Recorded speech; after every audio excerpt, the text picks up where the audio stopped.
Hey y'all, I am back and with another story, and we're doing Our Kind of People. Yes. Now let me tell you something. When I opened this book, I was not ready. Like, Lawrence came out the gate with this book. I'm just like, well, all right, and it's just chapter 1. Matter of fact, it was the first 2 paragraphs, Jesus of Christ. I just want to say this book is for the Black community and the Black community only, so that we can address the issues that we are going to be facing through this book. Y'all, we gonna have a come to Jesus real quick at the altar. Amen. So let's kick it off. So Lawrence opens up this book starting with colorism. It's like bam, right in your face. And so he talks about how his grandmother had this thing that some of us grew up with. It was not going outside too long, not playing in the sun too long so your skin doesn't get darker. Not associating with darker skinned children, because apparently the closer to whiteness you were, the better you were, the more opportunities you had. Some of us are guilty of hearing such language growing up, and we were warped into having this viewpoint of different types of Black people, sadly.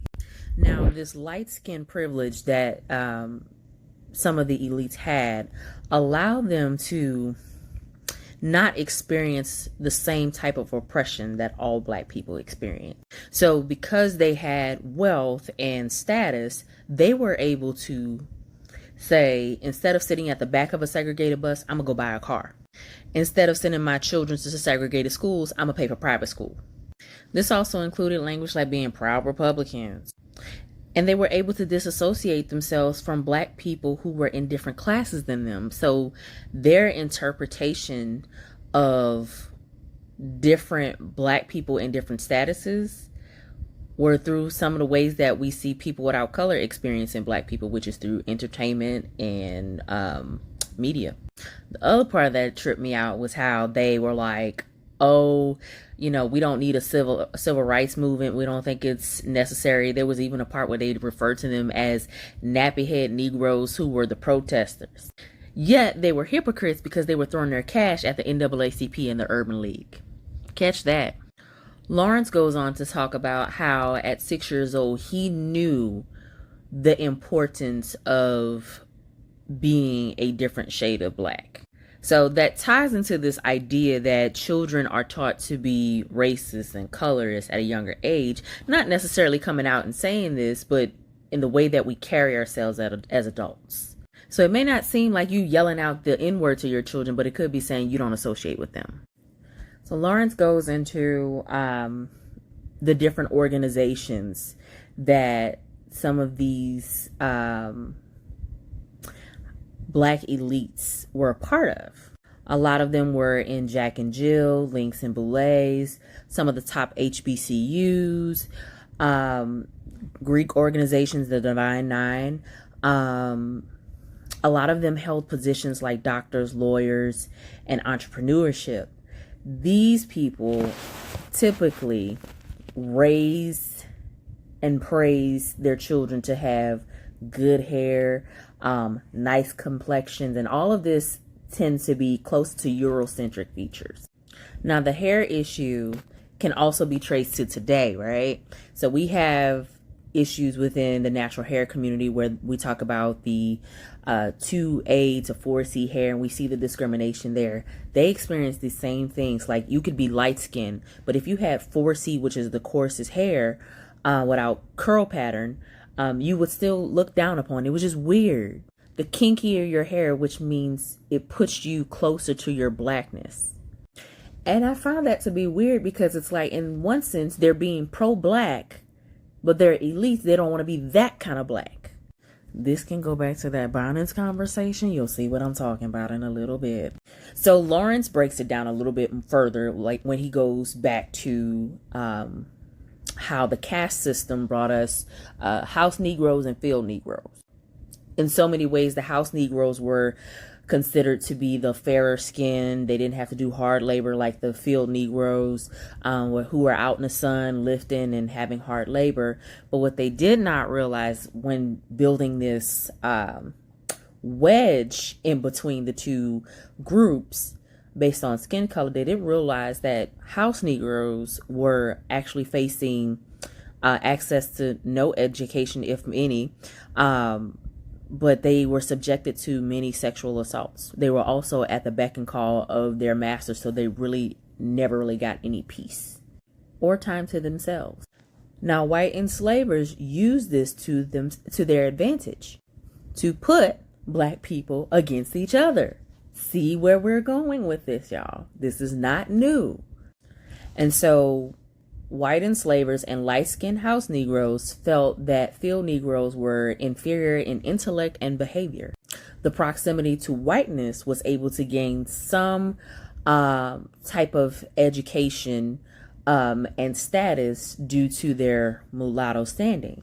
Now, mulatto is actually a racial slur for light-skinned black people. It derives from the combination of a horse and a donkey, which makes a mule. So fair-skinned black people did have less harsh punishments on the plantation than the ones in the field as far as physical beatings and lynchings. There was some sense of protection, oddly enough, because some of them were the children of their masters. But they were not absolved of any harsh treatment. Lawrence then takes us to Manifest Destiny.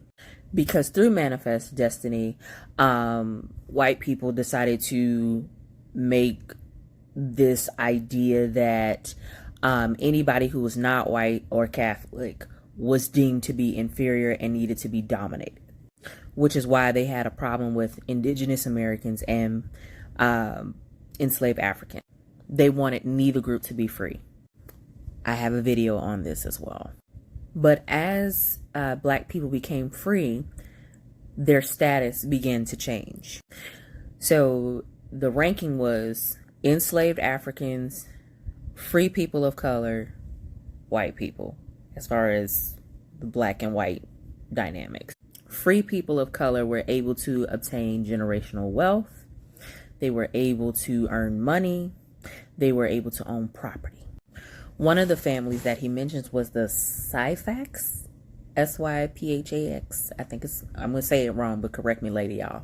The Syphax family are descendants of Martha Washington, her grandson and a mulatto slave. And so once their enslaved descendants were freed, they were given 15 acres of land. And then they began to acquire more wealth through real estate. So we can talk about how that family had a different starting point than many black Americans. They were able to create generational wealth earlier on. They were able to trace some of their lineage earlier on. They were able to obtain education. These are the things that we talk about when we think about privilege. They did nothing to earn that except be born in that lineage. And then, based off of being born in that lineage, having some sort of start, they were able to build on top of that. So they have several things working for them. They have light-skinned privilege. They have generational wealth privilege. They have ownership privilege. They have free privilege. So many things that many enslaved Africans did not have. During the Reconstruction era, which is like 1865 to 1877, free black people were able to get wealth through political power as well. So Hiram Revels, which is the first black U.S. senator, married Josephine Wilson, who was a daughter of a prominent dentist, and they became the black leaders of the elite. Now, some senators did not gain wealth, but they gained name recognition and respect, which can be currency. Another way that these elites were able to maintain their wealth was to intermarry and stick to doing business with only other elites. They were able to circulate their black dollars. One thing we don't talk about when it comes to circulating black dollars, we need to understand who benefits from that too. I know we still live in a capitalistic society, so we should also be mindful of the different class system within our own community. A few of the ways that this was done was through getting church positions, university positions, working in medicine, dentistry, law, entrepreneurship, insurance companies, banks, and newspapers. Madam C.J. Walker, who was one of the first black millionaires, took her money and put behind the NAACP to push the anti-lynching campaign. Now, I think that was a brilliant idea and something that we need to continue to do as well. Currently, I feel like in order for us to understand how to do better and develop better in our community is also learn from our past and see what they did. And I think this act that by Madam C.J. Walker is very important. We should be throwing our black dollars behind politicians to represent us as a collective to get the things that we want passed. Just saying. Now, on the flip side, some of these elites will throw their money at these organizations, but they ain't want nothing to do with them. Let me give you a quote. I have a degree, and my friends have degrees from Howard, Spelman, Morehouse, and Meharry. Why would I socialize with some caseworker or mailman who goes to the NAACP events? I'd have as much in common with them as a rich white person has with a gardener. Now, some of these elitists were trash. They were oddly pro-black, but want nothing to do with other black people who were less than them. And we still see that today.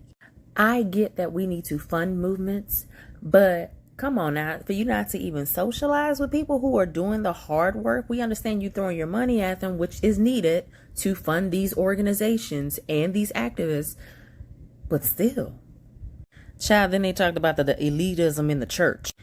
Most of the elites would be a part of the Episcopal churches, while those who were in lower classes were in the AMEs and the Baptists. They didn't believe that you should shout and praise the Lord.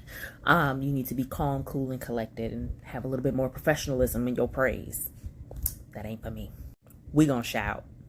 Lawrence then goes on to talk about the Links, the Boulets, the Jack and Jills, and how these organizations were designed to help children connect with each other. And then ends up setting themselves up for like marriages later on to keep the wealth within their family. So Lawrence ends up concluding the chapter with understanding that we all have this Negro wake-up moment. It's the moment that tells you no matter how smart you are, no matter how hard you work, no matter how much money you make, no matter how high you are in your status, you are still black in America. He talks about the guilt that some elites have and the shame that they have about being poor slaves, descendants from poor slaves. We see this from a lot of people who say things like, oh, we don't need another slave movie, when we don't have accurate movies that depict the slave experience like the rebellions or anything like that. He talks about how there's more pride in their elevation in status and wealth versus understanding what they were overcome. It's like they have secondhand embarrassment for those who haven't accomplished what they've accomplished. Sound familiar?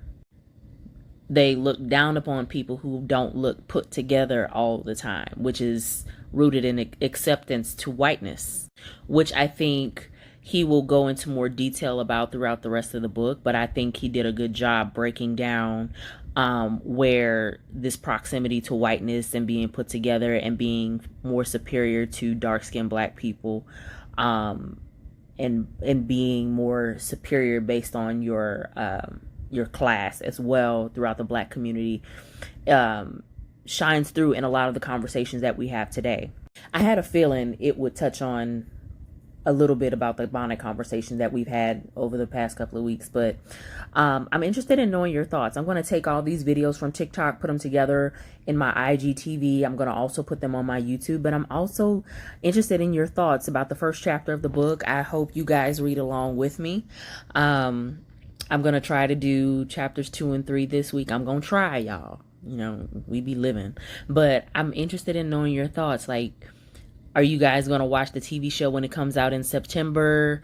I hope we can get through the chapters and look back while watching the show and see the difference between the book and the TV show when it comes out. I'm just interested in knowing, like, what were some of your experiences growing up when it came to colorism and classism within the black community? What was your experience? Because I know some of us in the South have a very different experience from those in the North and the Midwest and the East Coast and the West Coast. I'd just love to hear anything from you guys and what you would love to contribute to the conversation on black elitism and black classism.